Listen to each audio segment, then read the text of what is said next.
So இப்போ இந்த UFO ஸ்பாட்டடுங்கிறது வந்து அதிகமாக இந்த ஏரியா 51 சுற்றி வந்து நிறைய பேர் பார்க்குறாங்க. இதெல்லாம் அஃபிஷியலாகவே பார்த்துருக்காங்க. சில ஆத்தென்டிக் ஃபோட்டோஸும் எடுத்து காட்டுறாங்க. ஆனால் இப்போ இந்த ட்வின் டவரில் பொறுத்த வரைக்கும் இந்த மாதிரி ஒரு விமானம் வந்து மோதுச்சு. அங்கே வந்து பார்த்தீங்கன்னா உங்களுக்கு தெரியும், ட்வின் டவரில் 2 பில்டிங்கு, 2 பில்டிங்க்கு 2 விமானம் வந்து மோதுச்சு. இந்த 2 விமானமும் வந்து மோதின உடனே அந்த 2 பில்டிங் இடிகிறது ஒரு லாஜிக்கு, 3வது ஒரு பில்டிங்கும் சேர்ந்துருச்சு. இல்லை அங்கேருந்து வந்து நம்மளை வந்து ஏதாவது இப்போ ரிசோர்ஸ் எடுக்க வருவாங்க அப்படின்னா அது முட்டாள்தனம். காரணம் என்ன தெரியுமா? இந்த பிரபஞ்சத்தில் இந்த உலகத்தை தாண்டிட்டீங்க அப்படின்னா ரிசோர்ஸ் எல்லாம் வந்து ஏராளம். அதாவது அது பெட்ரோலா இருக்கலாம், கோல்டா இருக்கலாம், டைமண்ட், எல்லாமே உலகத்தளவுக்கே கோல்டாக இருக்கக்கூடிய பாறைகள்லாம் கிடக்கும்.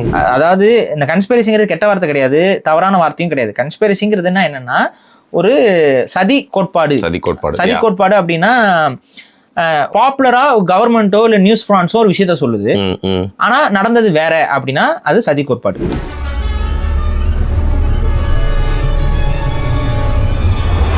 வணக்கம் வருண் டாக்ஸ் நேயர்களே. ஒரு 10 டாப்பிக்கை வந்து திருப்பி நிறைய பேர் வந்து பார்வையாளர்கிட்ட பேசும்போது வந்து இந்த டாபிக் எடுத்து பேசுங்கன்னு கடந்த 2.5 வருஷமாக அடிக்கடி வந்து நம்மளை இன்டிமேட் பண்ணிகிட்டே இருப்பாங்க. அதில் ஒன்று எடுத்து பேசலாம்னு முடிவு பண்ணியாச்சு. எதுக்கு இதை பற்றி பேசாமல் விடணும்? ஏன்னா இதை பற்றி மட்டும் இல்லாமல் அதை பற்றி பேசுகிறப்போ சிமிலராக அந்த மாதிரி நிறைய விஷயங்கள், இடங்கள் வந்து உலகத்தில் இருக்கும். அதை குறித்து வந்து நம்மளுக்கு ஒரு புரிதல் ஏற்படும்ன்றதுனால தான் ஏரியா 51 பற்றி பார்வையாளர்கிட்ட வந்து அவருடைய பார்வை என்னன்னு கேட்டு தெரிஞ்சுக்கலாம். வணக்கம். நீங்கள் இந்த அமெரிக்காவில் வந்து ரொம்ப ஒரு சீக்ரெட்டு அப்படிங்கிற மாதிரி நிறைய படங்கள்லாம் பார்த்துருப்பீங்களே. டக்குன்னு உங்களுக்கு என்னென்ன படம்லாம் இந்த ஏரியா 51 சொன்னால் என்னென்ன படங்கள்லாம் உங்களுக்கு ஞாபகம் வருது? ஏரியா 51 நிறைய படம் சீசன்ஸ்லாம் வரது தான். எனக்கு டக்குன்னு ஞாபகம் எதுவும் வரல. பட் ஏலியன் பேஸ்டான எல்லா படத்துலையும் ஏரியா 51 கொண்டு வந்துருவாங்க. ஸோ அதுவும் கொஞ்சம் ஒரு மாதிரி ஏலியனை வச்சு கொஞ்சம் காமெடி பண்ணி பண்ணுற மாதிரியான சீக்வன்ஸோ இல்லை ஏதாவது மாதிரி இருந்துச்சுன்னா ஏரியா 51 பண்ணிடுவாங்க. சில படங்கள் வந்து சீரியஸாக இருக்கிறதும் கூட ஏரியா 51 டைப் பண்ணிலாம். படம் பேர்லாம் நிறைய மறந்து போச்சு. எனக்கு ஒரு கெட்ட பழக்கம் இருக்கு. ஹாலிவுட் படத்தை நான் பார்த்துருப்பேன், ஆனால் அதோட பேர் எனக்கு மறந்து போயிடும். இப்படி ஸ்கூலில் வந்து சொன்னால் நாங்கள் நம்ப மாட்டோமே. படத்தை பேர் வந்து சொன்னா தான் நாங்கள் நம்புவோம். நீங்கள் அந்த படம் பார்த்துருக்கீங்களா? இல்லை, அதான் எனக்கு அந்த பேர் பார்க்கறதுல வந்து எனக்கு மனசில் பதியாது. ஓகே, இப்போ தமிழ் படங்கள்னாச்சும் பேர் ஓரளவுக்கு பதியும். பட் எனக்கு இந்த இங்கிலீஷ் படங்கள்ல அந்த பேர் வந்து மனசுல நிற்காது, அது மறந்துடுவேன். ஆனால் அந்த படத்தை நான் பார்த்துருப்பேன். அந்த படத்தை 2-3 டைம் கூட பார்த்துருப்பேன். ஆனால் அந்த படம் பேரும் கூட இப்போ ஒன்றும் இல்லை. இப்போ நான் கேட்குறேன், நம்ம சின்ன வயசுலலாம் இருக்கும்போது ஒரு பூச்சி வண்டு மாதிரி ஒரு கதை, ஒரு படம். நம்ம எல்லாருமே அதை 2-3 டைம் பார்த்துருப்போம். நிறைய வண்டு இருக்கும், நிறைய பூச்சியா, பெரிய சைஸ் பூச்சியா வந்து எல்லாரும் விரட்டிட்டு இருக்கும். மனுஷங்க போய் அதோட சண்டை போடுவாங்க, அதெல்லாம் இருக்கும். அந்த படத்தோட பேர் என்ன? டக்குன்னு பார்த்தா ஞாபகம் எனக்கு மறந்து போச்சு. மம்மியில சின்ன பூச்சி வரும், நீங்க பெரிய பூச்சி, பெருசா ஒரு பூச்சியா வரும். அதை நம்ம அதை போயிட்டு அது மாதிரி நல்லா தான் எடுத்திருப்பாங்க. அதுக்கப்புறம் அந்த ராணி பூச்சி ஒன்று இருக்கும், சண்டை போடுற மாதிரி இருக்கும் காட்சி. ஆனா பேர் மாறாது. அது மாதிரி நிறைய படங்கள் வந்து பார்த்துருப்போம், ஆனா பட் பேர் ஞாபகம் வராது. ரொம்ப பிரபலமான படங்கள் வேணா ஞாபகம் இருக்கும். பட் இந்த ஏரியா 51 சம்பந்தமா ஹாலிவுட்ல, அதுவும் இப்போ மேபி கொஞ்சம் அது குறைஞ்சிருச்சு. பட் ஒரு 20 வருஷத்துக்கு முன்னாடியோ இல்லை 10 வருஷத்துக்கு முன்னாடியோ வந்த படங்கள் நிறைய படத்துல வந்து ரெஃபரன்ஸ் கொடுத்துட்டே இருப்பாங்க. இப்போ ஏரியா 51 அப்படின்னு எடுத்துக்கிட்டிங்கன்னா அது வந்து ஒரு கேம்ப், அது வந்து ஒரு இராணுவ தளவாடம். அமெரிக்காவுடைய ஒரு அஃபிஷியல் இராணுவ தளவாடம் தான் ஏரியா 51. அது ஒரு அஃபிஷியல் இராணுவ தளவாடம் அப்படிங்கிறதுனால அங்கே வந்து ரெஸ்ட்ரிக்ஷனை உருவாக்கியிருந்தாங்க. அது அந்த நெவாடா பாலைவனம், அந்த பாலைவனத்தில் அது ஒரு பெரிய பகுதியை வந்து அவங்க வந்து அந்த தளவாடமாக பயன்படுத்தியிருக்காங்க. ஒரு விமான ஓடுதலை பாதையும் அங்கே இருக்குது. ஸோ அது எப்படி நீங்கள் பார்க்கணும்னா யூஎஸோட ஒரு சீக்ரெட்டான மிலிட்ரி பேஸ். ஸோ சீக்ரெட்டான மிலிட்ரி பேஸ் அப்படின்னாவே உங்களுக்கு அங்கே ட்ரோன்ஸ் பறக்க விட முடியாது, அங்கே வந்து சர்வேலன்ஸ் வேறு யாரும் பண்ண முடியாது. அங்கே நீங்கள் ஒரு டூரிஸ்ட்டாக இருக்கீங்க, நீங்கள் அங்கே போகிறீங்க, அங்கே போயிட்டு நீங்கள் ஒரு 5 நிமிஷம் நின்னீங்கன்னா கூட இராணுவ வண்டிகள் வந்து எதுக்கு நிற்கிறீங்க, ஏன் நிற்கிறீங்கன்னு இன்வெஸ்டிகேஷன் பண்ணுவாங்க. ஸோ ஆட்டோமேட்டிக்காக அந்த பகுதியில் போகிறவங்க வரவங்க எல்லாருக்குமே இராணுவ அதிகாரிகள் வந்து நிப்பாட்டி இங்கே வரக்கூடாது, இங்கே நிற்கக்கூடாது, இங்கேருந்து பார்க்கக்கூடாது, பைனாகுலர்லாம் கொண்டு வந்து பார்க்கக்கூடாது, பண்ணக்கூடாதுன்னு சொல்லி விரட்டிகிட்டே இருக்காங்க.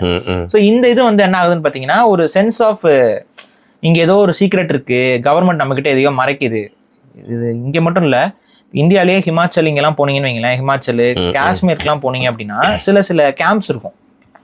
அங்கெல்லாம் அந்த பைக் ரைடெலாம் போகிறாங்கல்ல, லடாக்லாம் பைக் ரைடு போகிறாங்கல்ல, அவங்கெல்லாம் அதை கண்டிப்பாக ஃபேஸ் பண்ணியிருப்பாங்க. ஒரு சில இராணுவ கேம்ப் பக்கத்தில் நீங்கள் போகும்பொழுது இராணுவ அதிகாரிகள் இருப்பாங்க. அவங்க வந்து உங்கள் கையில் வந்து சில கேட்ஜெட்ஸு, இந்த கேமரா, அதுக்கப்புறம் வந்துட்டு இந்த மாதிரி இந்த பைனாகுலர்ஸ், இந்த மாதிரிலாம் எதாவது இருந்துச்சுன்னா இது யூஸ் பண்ணக்கூடாதுன்னு சொல்லுவாங்க.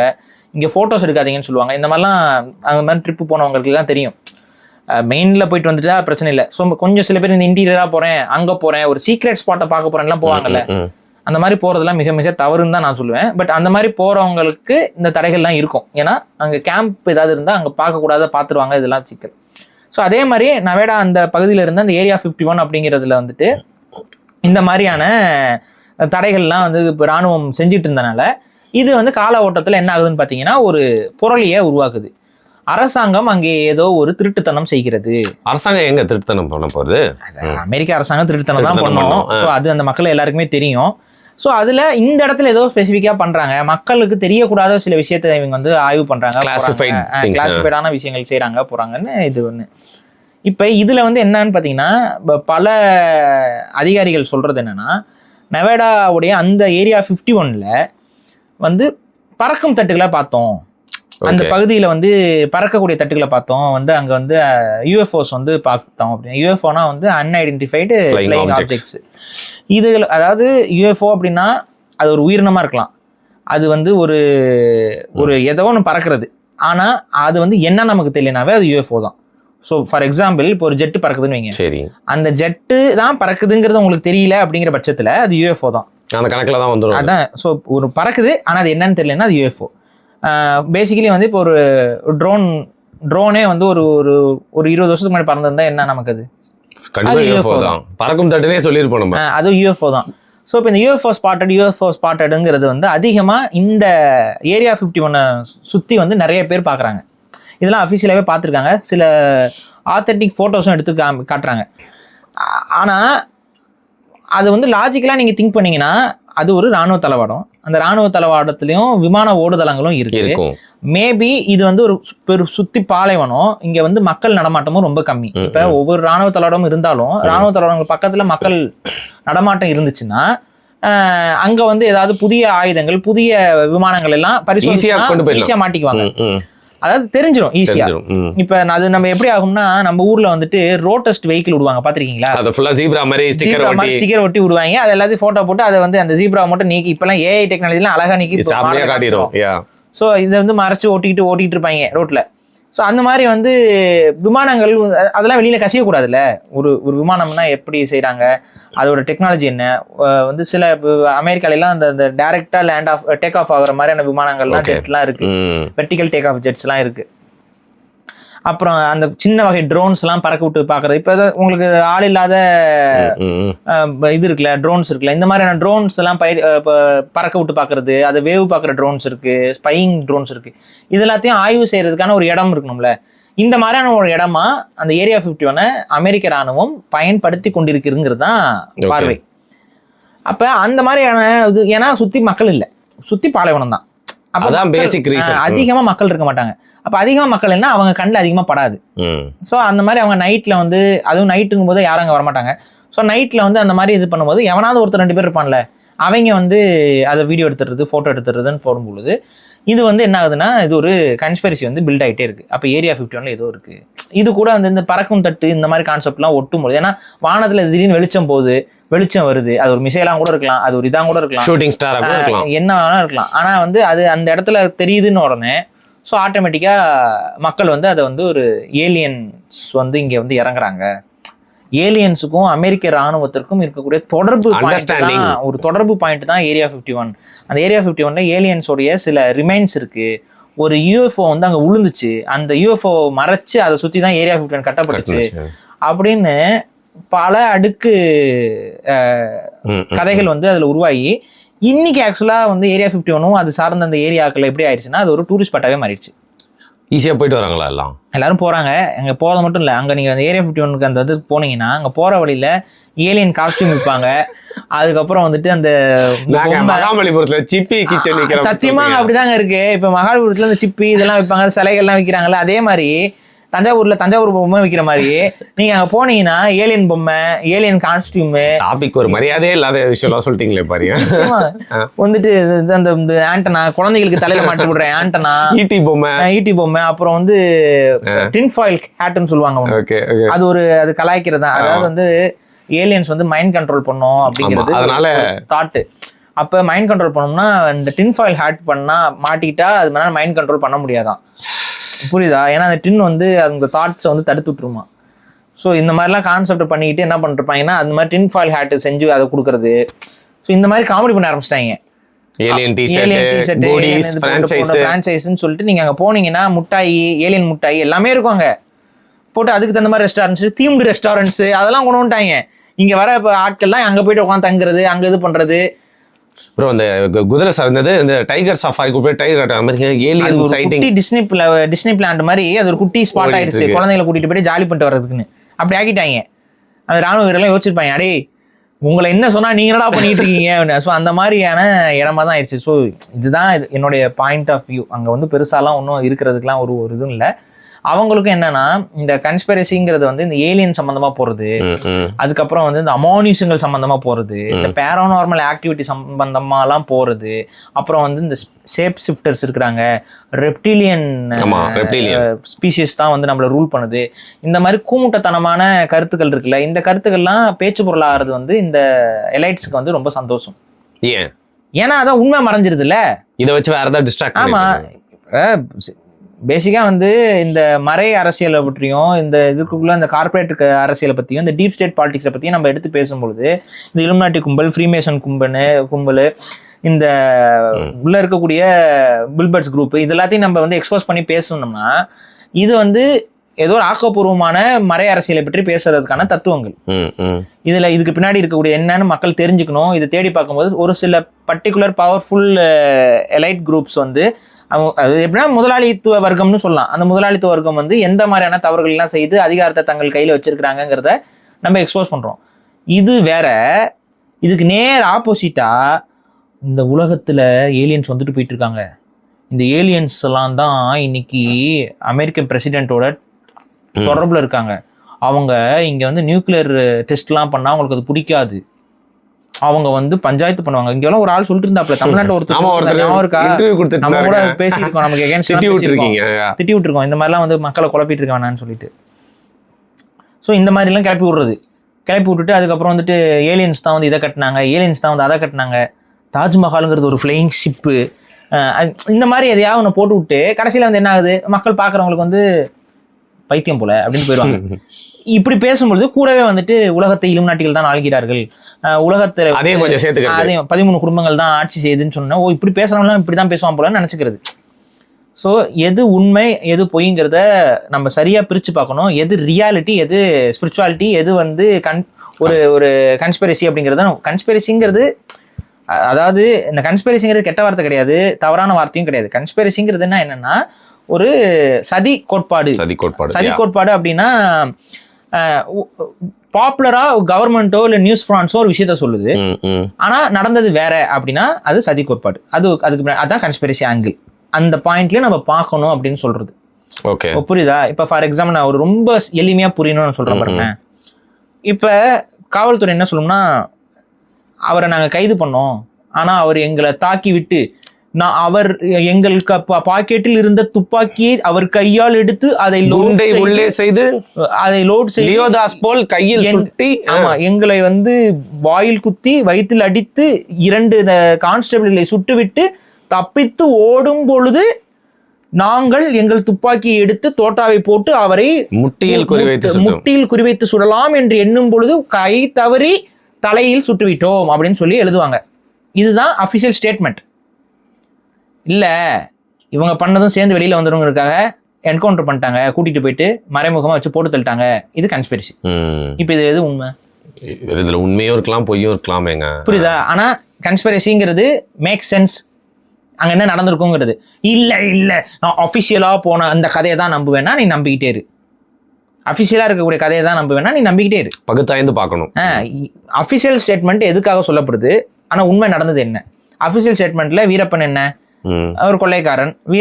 வீரப்பனை வந்து எப்படி மிஷன் வச்சு சுட்டு கொண்டாங்கன்னா டாக்குமெண்ட்லாம் எடுத்தாங்க, இது அபிஷியல். ஆனா ஆக்சுவலா நடந்தது என்ன? வீரப்பன் குடிக்கிறதுக்கு இருந்த மோர்ல சைனைடை கலந்து கொடுத்து சாகடிச்சு செத்த பணத்தை 2 நாள் கழிச்சு சுட்டானுங்க, டார்ச்சர் பண்ணிட்டு. இதுதான் ரியாலிட்டி. ஆனா இந்த ரியாலிட்டி சொல்லும் போது இதுக்கு ப்ரூஃப் இருந்தாலும் இது கன்ஸ்பிரசி, நிரூபிக்க முடியல. இப்ப நிரூபிக்கப்பட முடியாத பல உண்மைகள் இந்த உலகத்துல உலாவுதுல, இதுதான் கன்ஸ்பிரசி. இந்த கன்ஸ்பிரசியை புரிஞ்சுக்கோங்க. ட்வின் டவர் வந்து ஸ்டீல், அதாவது ஸ்டீல் உங்களுக்கு தெரியுமில்ல, ஸ்டீல்ங்கிறது வந்து இரும்பை விடவே ஸ்ட்ராங்கான ஒரு விஷயம். அதோட மெல்டிங் பாயிண்ட் அதிகம், அதோட ஸ்டாண்டிங் கெப்பாசிட்டி அதிகம். அந்த அளவுக்கு ஸ்ட்ராங்காக இருக்கக்கூடிய ஒரு ஸ்டீல் ஃப்ரேமில் உருவாக்கப்பட்ட ட்வின் டவர்ஸ். அந்த ட்வின் டவரில் ஒரு விமானம் லைட் வெயிட் மெட்டலில் தயாரிக்கப்படுறது ஒரு விமானம். அந்த விமானத்துக்குள்ளே ஜெட் ஃபியூலே இருக்கட்டும். ஜெட் ஃபியூலுங்கிறது என்ன? எரிபொருள். அது இல்லைங்க, ஜெட் ஃபியூலுங்கிறது என்ன நினைக்கிறீங்க? ஒயிட் பெட்ரோல் தான். அந்த ஒயிட் பெட்ரோலுங்கிறது என்ன நினைக்கிறீங்க? நிறைய பேருக்கு தெரியுது இல்லை. நம்ம கிருஷ்ணா ஆயில்னு ஒன்று வாங்குவோம். ஆமாம், கிருஷ்ணா ஆயில் ப்ளூ கலர் இருக்கும்ல. ஆக்சுவலாக அதுவும் ஒயிட் பெட்ரோலும் ஒன்று தான். எப்படி சொல்லிட்டீங்க? சத்தியமாக தான் உண்மை. அது கூட எக்ஸ்ட்ரா கொஞ்சம் கெமிக்கல்ஸ் ஆட் பண்ணுறது தான் ஒயிட் பெட்ரோல். ஒரு சின்ன ஒரு சேஞ்ச். அது கூட ஒரு சில கெமிக்கல்ஸ் ஆட் பண்ணுவாங்க. அந்த ஒரு சில கெமிக்கல்ஸ் ஆட் பண்ணால் அது வந்து ஒயிட் பெட்ரோல். கொஞ்சம் காஸ்ட்லியாக இருக்கும் அது. ஆனால் நம்ம யூஸ் பண்ணுற கிருஷ்ணா ஆயில் இருக்குது பார்த்தீங்களா, அதோட பேஸ்ல இருந்து அதுதான் அதோட பேஸ். ஓகேவா? கிருஷ்ணா ஆயில் என்ன பண்ணுவோம்? நின்று எரியும். ஆனால் எரிக்கிறது கொஞ்சம் கஷ்டம், ஆனால் நின்று எரியும். ஸோ அது ஒரு அந்த செக்மெண்ட். இப்போ உங்களுக்கு கச்சா எண்ணெயிலேருந்து எடுக்கும்போது உங்களுக்கு டீசல் வரும், பெட்ரோல் வரும். அது மாதிரி ஒரு லேயராக வருதுல, அந்த லேயரில் ஒரு லேயர் தான் கிருஷ்ணா ஆயில் இதெல்லாம் வருது. இந்த லேயர் தான் நீங்கள் நம்ம ஒயிட் பெட்ரோல்னு சொல்கிறோம். நிறைய பேர் ஒயிட் பெட்ரோல்னா அது வந்து எலைட் ஃபார்ம் ஆஃப் பெட்ரோல் நினைக்கிறேன். அதுக்கு பேர் தான் ஒயிட் பெட்ரோல் ஒழிய அது வந்து அதோடைய பேர்னிங் பாயிண்ட் ரொம்ப கம்மியாக இருக்கும். அது ஜெட் இன்ஜினில் அதை வந்து ஃபியூலாக பயன்படுத்துறாங்க நின்று எரியுங்கிறதுக்காக. ஒயிட் பெட்ரோல் பேர் வச்சா அந்த ஒயிட்னு வச்சோன்னா அது வந்து ஒரு ஏன் பிளாக் பெட்ரோல் இருக்கக்கூடாதா அப்படின்னு நம்ம ஒரு கேள்வி கேட்கணும். கேளுங்க ஃபாரஞ்சி தப்பு. ஐயோ கிருஷ்ணாயில ப்ளூவா இருக்குங்க. அந்த மாதிரி ஒரு கலர்ல ப்ளூவா இருக்குல்ல, அது போதாதா? நமக்கு தான் ப்ளூ கோட் தானே. ஸோ அதுல நீங்க தேவையில்லாம எதையோ கோக்குறீங்க. அந்த போது சச்சிட்டு இருக்காப்ல. ரைட். ஸோ இதான் விஷயம். இப்போ என்னன்னா இந்த எதுக்கு நம்ம இதை பத்தி பேசணும் இல்லைங்க. இந்த இப்போ ட்வின் டவர், இப்போ இந்த ட்வின் டவர்ல பொறுத்த வரைக்கும் இந்த மாதிரி ஒரு விமானம் வந்து மோதுச்சு. அங்கே வந்து பார்த்தீங்கன்னா உங்களுக்கு தெரியும், ட்வின் டவரில் 2 பில்டிங்கு, 2 பில்டிங்க்கு 2 விமானம் வந்து மோதுச்சு. இந்த 2 விமானமும் வந்து மோதின உடனே அந்த 2 பில்டிங் இடிகிறது ஒரு லாஜிக்கு. 3வது ஒரு பில்டிங்கும் சேர்ந்துருந்துது. புரியல, அதான் ஏன்னு தெரியல. சரி, அப்படியே இடிகிற பில்டிங்கும் உங்களுக்கே நல்லா தெரியும். ஒரு கட்டிடம் கட்டியிருக்கீங்க, அந்த கட்டிடத்துக்கு மேல் மாடியில் ஒரு விமானம் போய் விபத்துக்குள்ளாகுது. அங்கே மேலே டேமேஜ் ஆச்சுன்னா ஒரு லாஜிக் இருக்குது, சரியா? அடிமட்டம் வரைக்கும் அந்த பில்டிங் ஏன் உழுகுது? அங்கே அடிச்சா அப்புறம் இங்கே வலிக்குன்ற மாதிரி இருக்கு. கரெக்டாக. அதுக்கு என்ன சொன்னாங்க தெரியுமா? அது இப்போ இடித்த உடனே அதில் இருக்க அந்த கோயிலெலாம் பேர்ன் ஆகி அங்கே மெல்ட் ஆச்சு. சரி, அங்கே மெல்ட் ஆகுது, ஓகே. கீழே எப்படி மெல்ட் ஆச்சு? அந்த ஹீட் அப்படியே ஸ்ப்ரெட் ஆகி எல்லாம் மெல்ட் ஆச்சு. எலக்ட்ரிக் ஒயர் வழியா வந்து அப்படியே மெல்ட் ஆயிடுச்சு. இதெல்லாம் நம்புற மாதிரி இடம் இருக்குது. நம்புனா தான் சோறு. சரி, ஓகே. நம்புனா தான் பகுத்தறிவு. நம்புனா தான் வந்து நாங்கள்லாம் வந்து அறிவாளிகள். இதெல்லாம் ஒரு புக்கில் எழுதியிருக்கு. அந்த புக்கை நாங்கள் படிச்சு வந்து சொல்கிறோம். நம்புங்க, இதுக்கு பின்னாடி எந்த கன்ஸ்பிரசியும் கிடையாது, நம்பிடுங்க அப்படின்னு சொல்லி ஒரு கதை சொல்லுவாங்க. அந்த கதையை நம்ம நம்பிக்கிட்டோம்னா அது வந்து உலகத்தோட அறிவாளி. அறிவாளி, நாங்களாம் அறிவாளி. இல்லைங்க, இது லாஜிக்காக வந்து ஒர்க் அவுட் ஆகாதுங்கன்ட்டு சொன்னோம்னா கன்ஸ்பிரசிங்க வந்துட்டான்டா. கன்ஸ்பிரசி இங்கே முக்கோணம் பார்க்குறாங்க. ஆனால் நம்ம என்ன சொன்னோம், அதாவது இந்த ட்வின் டவர்லாம் உருகி விழுந்துருச்சு. ஆனால் அந்த பைலட் இருக்காருல்ல, தீவிரவாத பைலட், அவரோட பாஸ்போர்ட் உருகல. ஓ, அது அப்படியே இருந்துச்சு. நான் நம்புவேன். நம்புனாதான் அறிவாளின்னு ஒத்துக்குவாங்க, சொல்லுவாங்க. யூதனுக்கு மூத்திர பை தூக்கிட்டு அலையிடுவாங்க. இதுதான் உண்மை. நம்பிக்கிட்டே இருக்கணும். அவங்க சொல்கிற கதையெல்லாம் நம்பணும். நம்பினா அறிவாளி, நம்பலைன்னா முட்டாளு, லூஸு, கன்ஸ்பிரசி பேசுகிறவன். இப்போ உங்களுக்கே தெரியும், இந்த இப்போ நான் சமீபத்தில் இந்தியாவில் ஒரு விமான விபத்துக்குள்ளாச்சு. அது எங்கே போய் விழுந்துச்சு? பில்டிங் மேலே தானே விழுந்துச்சு. அந்த பில்டிங் என்னாச்சு? அது பாட்டுக்கு ஒரு சின்ன ஓட்டையோட அப்படியே இருந்தது. பில்டிங் அப்படியே தானே இருந்துச்சு. பில்டிங் மேலெல்லாம் இப்போ நெருப்புலாம் பட்டுச்சு. அதே நீங்கள் சொல்கிற அதே கிருஷ்ணா ஆயில் தான் எல்லாம் ஊற்றி எரிஞ்சுது. ஒயிட் பெட்ரோல் தான் எரிஞ்சுது. உள்ள இருந்தவங்களும் செத்தாங்க, பில்டிங்குள்ள இருந்தவங்க செத்தாங்க. ஒருத்தர் இறங்கி வேற நடந்து போனாரு. அதுல வந்து பாத்தீங்கன்னா அந்த விமானத்துல இருந்தே ஒருத்தர் சர்வே வேற, அதுவும் இந்த பக்கம் போனவர் அந்த பக்கம் வராரு. எப்படி வராருன்னு தெரியல. அதுவே நமக்கு ஒரு புரியவே மாட்டேங்குது. எந்த பக்கம் யோசிச்சாலும் அதுவே நமக்கு புரியல. ஸோ அதெல்லாம் நடந்துச்சு. ஆனா பில்டிங் நின்றுட்டு இருக்கே, அது ஸ்கூலா ஏதோ ஒரு இதுல தானே போய் விழுந்துச்சு. ஒரு இன்ஸ்டிடியூஷன் படிக்கிறது அங்கதான் போய் விழுந்துச்சு. அது அப்படியே தான் அந்த பில்டிங் இருக்குது. இப்போ வரைக்கும் அப்படியே தான் இருக்குது. இந்த பில்டிங் எதுல கட்டினது? டாடா ஸ்டீல்ல உள்ள ராடை கொடுத்து சிமெண்ட், செங்கல், டாடா ஸ்டீல் ராடு, இதை வச்சு கட்டின இந்த பில்டிங்கே தாங்கி நிற்கிது. ஸ்டீல் இன்ஃபோர்ஸ்டு ஸ்ட்ரக்சர்ல ரொம்ப ஒரு பயங்கர செலவுல கட்டப்பட்ட ட்வின் டவர் உருகிருச்சான். அதுவும் இது பாருங்க, அகமதாபாத்ல இருந்து ஃபிளைட்ல ஏறி ஃபுல் பெட்ரோலோட தான் இருந்திருக்கும். ஆமா, கம்பேரிட்டிவ்லி. ஆமா, அதான் சொல்றேன்ல, நம்புனாதான் சோறு. யூதன் அப்பதான் சோறு போடுவான். அந்த சோறை வலிச்சு அப்படி நக்கலாம். ஆனால் நம்பணும். அப்போ இந்த இது வந்து ஒரு கன்ஸ்பிரசி நம்ம சொல்கிறோம்ல, இதுதான் லாஜிக் படி பார்த்தீங்கன்னா இது தப்பு, இது பொய், இன்னும் வீடியோலாம் இருக்குது ப்ரூஃப், நான் உட்காந்து ப்ரூஃப் பண்ணால் பண்ணிகிட்டே இருக்கலாம். அது நீங்கள் பார்த்தீங்கன்னா அது வெடிச்சு வரும்போது கீழே, அதாவது வெடிச்சு புரியுது, வாயிரத்து வரைக்கும் உண்மை எனக்கு வருது. உள்ளே வந்து பார்த்தீங்கன்னா டெர்மேட்ஸ்னு சொல்லுவாங்க, அதாவது பாமியை வந்து வரிசைக்காக டைம் இதில் பண்ணி வச்சிங்கன்னா ஒன்றா வெடிக்கும். அந்த டிஸ்ட்ரக்ஷன் பண்ணும்போது பண்ணுவாங்க. அப்படி பில்டிங் போகுமா, அதே மாதிரி தான் இதுவும் போச்சு. ரெண்டும் ஒன்று தான், பில்டிங் இடிச்சு தான் இருக்காங்க. அதுக்கு இடிக்கிறதுக்கு முன்னாடி ரெண்டு விமானத்தை கொண்டு போய் மோத விட்டுருக்காங்க. இவ்வளவுதான் விஷயம். சினிமா ஸ்டண்ட் மாதிரி பண்ணிருக்காங்க. ஆமா, 2 விமானம் மேல மோதிருச்சு. அதுக்கப்புறம் பில்டிங் ஓகேப்பா எல்லாம் முடிஞ்சிச்சு, இப்ப அமுக்கு பட்டனை வெடிக்கும். இதுல இந்த இதுக்கு பார்த்தீங்கன்னா ஒரு வாரத்துக்கு முன்னாடியே வந்துட்டு நாய்கள்லாம், மோப்ப நாய்கள்லாம் அந்த பில்டிங்ல தடை செஞ்சுட்டாங்க, வரக்கூடாதுன்ட்டாங்க. எதுக்கு வரக்கூடாதுன்னாங்க, இதெல்லாம் இருக்கு ப்ரூஃப்லாம், நிறைய ப்ரூஃப் இருக்கு. அதுக்கு முன்னாடி இன்சூரன்ஸ் அதிகமா போட்டாங்க அந்த பில்டிங்க்கு. ரைட்டு. அதை போட்ட ஒரு யூத பைய தான். ஃபுல் ஒரு கம்பெனி ஆரம்பிச்சு அதை ஒரு இன்சூரன்ஸ் கம்பெனி அது ஃபுல் இன்சூரன்ஸுக்கு இது போட்டு இது பண்ணியிருக்கானுங்க. அப்போ என்னன்னா, நான் இப்போ லாஸ் ஆகும்போது பெருசாக கிளைம் பண்ணலான்ட்டு உட்காந்துருக்காங்க. அந்த ஒரு டைம் பீரியட் முடியும் இல்லைங்க, அந்த டைம் பீரியட் முடியறதுக்கு முன்னாடியே அவங்க என்ன பண்ணியிருக்காங்க, ரெனியூ பண்றது.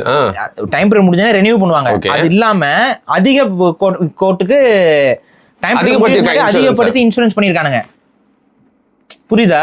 அதிக அமௌண்ட்டுக்கு இன்சூரன்ஸ் பண்ணியிருக்காங்க. கரெக்டாக இடியுது, நல்ல பெரிய செட்டில்டு காசும் நஷ்டமும் இல்லாமல். இப்போ இந்த கன்ஸ்பிரசி ஆங்கிள்னு சொல்கிறோம்னா இதுதான். ஸோ இந்த டிஃப்ரென்ஸை நம்ம வந்து புரிஞ்சுக்கணும். ஒரு கன்ஸ்பிரசினா என்னன்னு தெரிஞ்சுக்கிட்டு பேசுங்க. அதாவது கன்ஸ்பிரசிங்கிறது முட்டாள்தனம் கிடையாது. ஆனால் அதை முட்டாள்தனமாக காட்டணுங்கிறதுக்காக சில ஐட்டங்கள் இருக்கும்ல, அந்த ஐட்டங்களில் ஒரு ஐட்டம் தான் இந்த ஏரியா 51. ஏரியா 51ங்கிறது வேற ஒன்றும் கிடையாது. அது வந்து ஒரு அமெரிக்க இராணுவ தளவாடம். அந்த அமெரிக்க இராணுவ தளவாடத்தில் புது அமெரிக்க எந்திரங்களை வந்து சோதிக்கிறதும் மிசைல்ஸு, அப்புறம் வந்து ட்ரோன்ஸு, இது எல்லாத்தையும் பறக்க விட்டு பார்த்துட்டு இருந்திருக்காங்க. அதை பார்த்த மக்களுக்கு இயல்பாகவே அது ஏதோ பறக்குது பண்ணுதுன்னு கியூரியாசிட்டி வருது. அந்த கியூரியாசிட்டியில் ஒன்று டைப் ஆக இதையே வந்து ஒரு காமெடியாக மாற்றி கடைசியில் வந்து பார்த்தீங்கன்னா ஃப்ரான்ச்சைஸாக மாற்றி அங்கே இப்போ நீங்கள் போனீங்கன்னா, இப்போ அமெரிக்காவுக்கு போகிறவங்களாம் அங்கே நீங்கள் போகலாம். நீங்கள் போனீங்கன்னா குழந்தைங்களுக்கு வந்து பச்சை பச்சையாக பொம்மை வாங்கிட்டு, ஏலியன் பொம்மை, அந்த பொம்மை, எல்லா விதமான பொம்மையும் கிடைக்கும். அங்கே போய் பொம்மை வாங்கிட்டு, இப்போ ஸ்டிக்கர்லாம் வாங்கிட்டு வந்துடலாம். இதுதான் ஏரியா 51ஓட ஏலியன் டூரிசம். அது அப்படிதான் இருக்கு. ஸோ ஏலியன் டூரிசம், அங்கேயே போனீங்கன்னா ஏலியன் மாதிரி ட்ரெஸ் எல்லாம் பண்ணிட்டு சில மாமாக்கள் வந்து, மாமானா சில இந்த பொம்மைகள் இருந்து டான்ஸ் ஆடுவாங்களா, அந்த மாதிரி சில குழந்தைங்களை போய் போட்டோ எடுத்தோமா வந்தமான்னு இருங்க நீங்க. இவ்வளவுதான் அதுல இருக்கு. ஸோ நீங்க நினைக்கிற மாதிரி ஏரியா 51 வந்து அது டம்மி பாவா.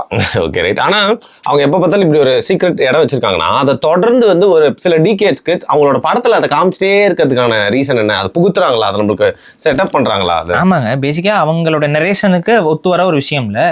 ஸோ அதை வந்து அவங்க உங்ககிட்ட திரும்ப இந்த ஹாலோகாஸ்ட் காட்டிக்கிட்டே இருப்பானுங்க. பல படங்கள்ல பல ஆங்கிள் அது வந்துகிட்டே இருக்கும். அவங்க எல்லாம் அவங்களோட நரேஷனுக்கு எதெல்லாம் செட் ஆகிற விஷயமோ அதை வந்து அவங்க எல்லா படத்துலையும் காட்டுவாங்க. அதில் வந்து இந்த ஏலியன் சம்மந்தப்பட்ட விஷயங்கள் எல்லாத்துலேயுமே இந்த ஏரியா 51 காட்டிகிட்டே இருக்கும்போது நம்ம இருக்குமோ. இப்போ கூட பார்த்தீங்கன்னா லீக் டாக்குமெண்ட்ஸ். அது என்னங்க, அதை நான் கேட்கணும்னு நினச்சேன் உங்ககிட்ட. என்ன லீக் பென்டகன்லேருந்து டாக்குமெண்ட்ஸ் எப்ஸ்டீனுக்கு ஃபைல் லீக்டுன்னு வருதுல்ல, அது ஏதோ ஒரிஜினல் ஃபைல்ஸ். அதே மாதிரி இவங்களே டூப்ளிகேட்டாக கவர்மெண்ட்டே லீக் பண்ணுற மாதிரி அப்பப்போ லீக் டாக்குமெண்ட்ஸ் வாங்க.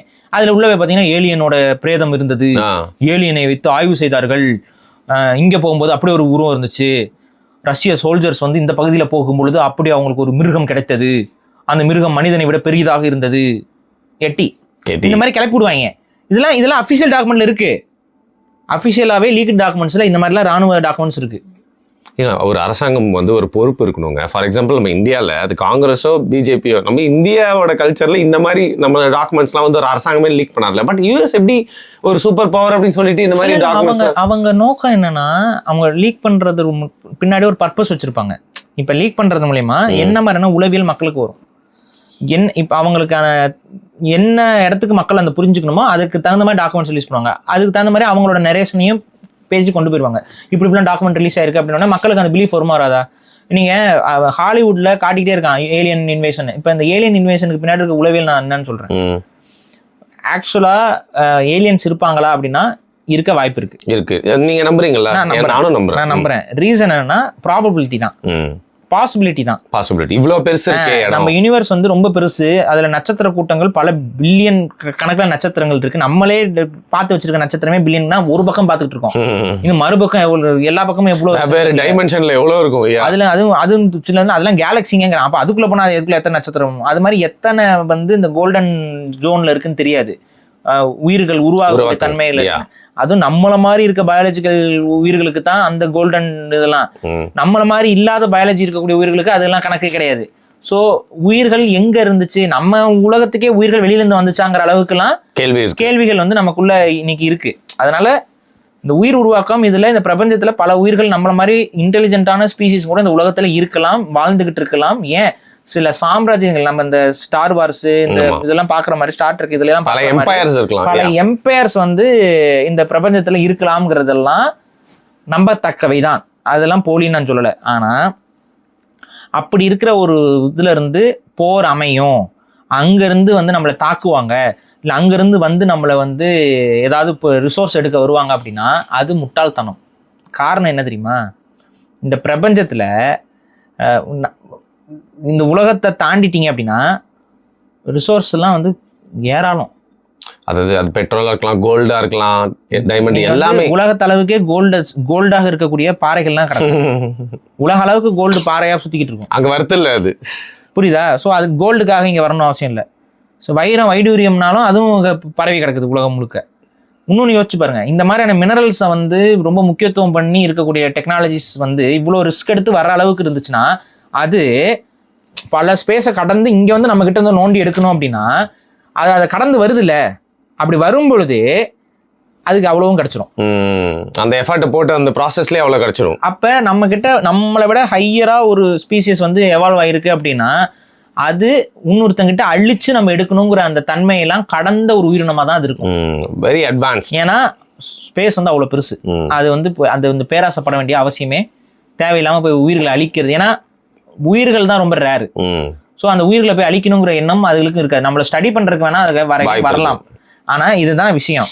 பட் இவனுக்கு என்ன பண்றானுங்கன்னா இந்த ஒரு ப்ராசஸை வந்து திரும்ப திரும்ப திரும்ப மக்கள் மண்டையில ஏற்றிக்கிட்டே இருப்பான். இதுக்கு ரீசன் என்ன தெரியுமா? அவன் குளோபல் வேர்ல்டில் கொண்டு வரும் பொழுது அவனுக்கு ஒரு காமன் எனிமி வேணும். ஏலியன். புரியுதா? அவன் ஏலியனே இருக்கணும்னு அவசியம் இல்லை. நம்ம கண்ணு முன்னாடி ஒரு ஸ்பேஸ்ஷிப்பை அவன் தயார் பண்ணி கொண்டு வந்து மேலே வச்சுட்டான்னு வைங்க, நம்ம என்ன பண்ணுவோம்? இண்டிபெண்டன்ஸ் டே படத்தில் வர மாதிரி நம்ம கண்ணு முன்னாடி ஒரு ஸ்பேஸ்ஷிப் மாதிரி அது ஒன்றுமே பண்ண முடியலைங்கன்னு ஒரு கதை விட்றான்னு வைங்க, நம்ம என்ன பண்ணுவோம்? அங்கேருந்து வீடியோ காலில் வருவோம்னு இவங்களே மேக்கப் பண்ணிட்டு கூட உட்காருவாங்க. இந்த ஒரு 4 யூதர்கள் அனுப்பிவிட்டு அவங்களே மேக்கப் பச்சை பெயிண்ட் அடிச்சுட்டு வந்து உட்காந்துக்குவாங்க. அவங்க பண்ணாலும் பண்ணுவாங்க. அவங்களுக்கு ஆல்ரெடி நாக்கு இப்படி தான் இருக்கும். அவங்க வந்து உசும்பாங்க. இங்கேயும் வந்து சில பகுத்தறிவாதிகள், அறிவாளிகள், இன்னைக்கு நம்ம உலகத்தை சுற்றி என்ன நடந்துட்டு இருக்குன்னா ஏலியன்ஸ் வந்துட்டாங்க. இங்கே மதன் ஒரு வீடியோ போடுவாரு, ஹலோ எம்ஜி ஸ்குவாட், நானும் ஏலியன் தான் கையை பாருங்க அப்படின்னு சொல்லி என்ன சேர்த்துக்கோங்க, உங்க கூட நான் ஊர் சுற்றி பார்க்கலான்னு இருக்கேன். இந்த மாதிரி கிளம்புறாருங்க. இர்ஃபான் வந்து என்ன பண்ணுவாரு, ஏலியன்ஸ் பிரியாணி சாப்பிடலாம், உங்க காசு நீங்க கொடுங்க, எங்க காசுக்கு வேணாம், உங்க காசுல ஒரு பல கோடி இது வரும் அப்படின்னு. ஏலியன்ஸ்லாம் இருந்தீங்கன்னா கொஞ்சம் பார்த்து செஞ்சு விடுங்க அதாவது.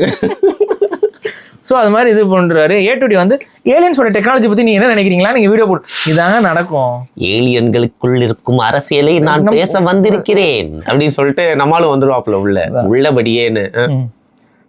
இல்லை சரிவுங்க, அது டிவிக்கு அரசாங்கத்துக்கு எதிராக நம்ம எதுவும் பேசுறதுக்கு தேவையில்லை. இல்லை இவங்க வேற மாதிரி டீல் பண்ணுவாங்களே. வந்து நம்ம உலகத்தை வென்று விட்டார் தளபதி, உங்களுடைய ஊர்ல தளபதிக்கே ரசிகர்கள் கேரளா மட்டும் இல்ல ஏலியன்களும் தளபதி ரசிகர்கள் அப்படின்னு சொல்லிட்டு சொல்ல முடியாது. அவங்க டிவிக்கு கொடியோட வர மாதிரி போட்டுருவாங்க. ஸோ இந்த மாதிரி வந்து நாளை பின்னா வந்து இந்த மாதிரி மக்கள் மத்தியில் ஏலியன்ஸ் வந்துருச்சு, ஏலியன்ஸ் வந்து நமக்கு வந்து ஹெல்ப் பண்ணுது, ஏலியன்ஸ் வந்து நமக்கு வந்து நம்மளை வந்து கண்ட்ரோல் பண்ணுறாங்க, ஏலியன்ஸ் சொல்கிறது நம்ம கேட்டு செயல்படணும் அப்படின்லாம் இங்கே கிளப்பி விடுறதுக்கும் வாய்ப்பு இருக்குது. அதை வச்சு நியூ வேர்ல்டு கவர்மெண்ட்டும் இனிமேதெல்லாம் வந்து நம்மலாம் இது இந்தியா, இது சீனா, இது ஜப்பான் அப்படின்னு அடிச்சுக்க கூடாது, இது எர்த், எல்லாரும் ஒன்றாங்க, சரிங்க யாருங்க லீடராக இருப்பா, அதான் அமெரிக்கா தான் அப்படின்னு சொல்லிட்டு ஒரே பஞ்சாயத்தை முடிச்சு விட பார்ப்பாங்க. அதுக்காக இப்போ இருந்தே வேலையும் தொடங்கிட்டாங்க. கொரியன் சீசன்லாம் வேற மாதிரி போயிடுச்சு. ஏலியனை லவ் பண்ண ஆரம்பிச்சிட்டாங்க. ஏலியனை வந்து அப்படியே பையனா மாத்துறாங்க, பொண்ணா மாத்துறாங்க, அவங்களுக்குள்ள காதல விடுறாங்க. அங்கேயும் போய் பையனா பொண்ணா மாத்துறாங்களா? ஆமா, பையனும் அது நமக்கு டிஃபரன்ஸ் தெரியல. அவங்க அந்த ஏலியன்ல கூட அவங்க பையன் ஏலியன் எது பொண்ணு ஏலியன் எதுன்னு தெரியல. அதுல லவ் போடுறாங்க. நம்ம ஊருக்கு பொண்ணுங்களும் வந்துட்டு ஏலியனை கல்யாணம் பண்ண போறேன்னு கிளம்புதுங்க. இது நடக்குது. ஸோ இந்த மாதிரி வந்து ஏதாவது பண்ணி விட்டுட்டு நாளைக்கு இதை ஒன் வேர்ல்டு ஆர்டர்னு கொண்டு வருவானுங்க. இதுதான் ஏலியன் கதை. ஏரியா 51 வேற லெவலில் பேச பார்த்தா எங்க ஏரியா கதையை ஏரியா 51 ஒரு ஊழ உதாருங்க. அந்த ஊழ உதாரம் என்னங்க பண்ண முடியும்? நான் இதான் சொல்றேன், அது ஒரு நார்மலான ஒரு ராணுவ தளவாடம். அந்த ராணுவ தளவாடத்துல சில சீக்ரெட் இந்த மாதிரியான கண்டுபிடிப்புகளை அங்கே கண்டுபிடிச்சி டெஸ்ட் ட்ரைவ் பண்ணியிருக்காங்க. அதை பார்த்துட்டு நம்ம ஆளுங்க வந்து இல்லாதது பொல்லாதுன்னு சொல்ல இவங்களும் மானியத்தேனே பொன் மானியன்னு போட்டுவிட்டு பல தியரிகளை உருவாக்கிட்டான். அந்த மாதிரி பல தியரிகள் இருக்கு ஏலியன்ஸ்லேயே. அதெல்லாம் நீங்க கேட்டீங்கன்னா நான் வேணா தனித்தனியா சொல்லுவேன். ஏலியன்ஸ்ல வந்து கிரேன்னு ஒன்று வச்சிருப்பானுங்க. வகைப்படுத்தி நீங்க சொல்லிருக்கீங்க. நம்ம ஏலியன் பத்தி ஒரு டாபிக் பண்ணிருக்கோம். அதுல நிறைய ஸ்பீசிஸ் வகைப்படுத்தி வச்சிருக்காங்க. அதுக்கு ஒரு கல்ச்சர் கொடுத்துருக்காங்க. அதுக்கு ஒரு அது வந்து அந்த கார்ப் அந்த அது என்ன கிராப் வந்து இந்த செடிகளை வெட்டி பண்ணோம். ஸோ இந்த மாதிரி ஏதாவது கிராப் சர்க்கிள் போடுறது கொஞ்சம் யோசிச்சு பாருங்க. கிராப் சர்க்கிள் ஏலியனா போடுது. எவனோ ஒரு அயோக்கிய பையன் நைட்டா போய் உட்காந்து அதை உட்காந்து வெட்டிட்டு இருக்கான். வெட்டி அடுத்த நாள் நம்மள ஏமாத்துறான். மேல இருந்து பார்த்தா கிராப் சர்க்கிள் பாத்தீங்களா அப்படின்னு. இதெல்லாம் நியூஸ்ல வருங்க. நான் பாத்துருக்கேன். இதெல்லாம் வந்து உண்மையாவே வந்துட்டு நியூஸ்ல வரும். எக்ஸ்ஃபைல்ஸ்ல இல்ல, நார்மலாவே இந்த ஊர்ல கிராப் ஃபைல் இருக்கு. அதே மாதிரி பாத்தீங்கன்னா சில இது திடீர்னு பாத்தீங்கன்னா எல்லா மாடும் செத்து கிடக்கும். செத்து கிடக்குற மாட்டுல கழுத்துல ஒரு மாதிரி வெட்டி இருக்கும், இந்த இடத்துல ஒரு மாதிரி வெட்டி இருக்கும். அதெல்லாம் ரொம்ப சிசர்ல வச்சு வெட்டின மாதிரி இருக்கும்.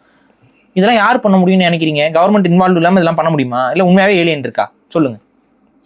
குழப்பறதுக்காக இருக்கக்கூடிய ஒரு ஆயுதம். மக்களை வந்து முட்டாளாக வச்சிருப்பதற்கு என்ன வேணாலும் பண்ணுவானுங்க இந்த அரசாங்கம்.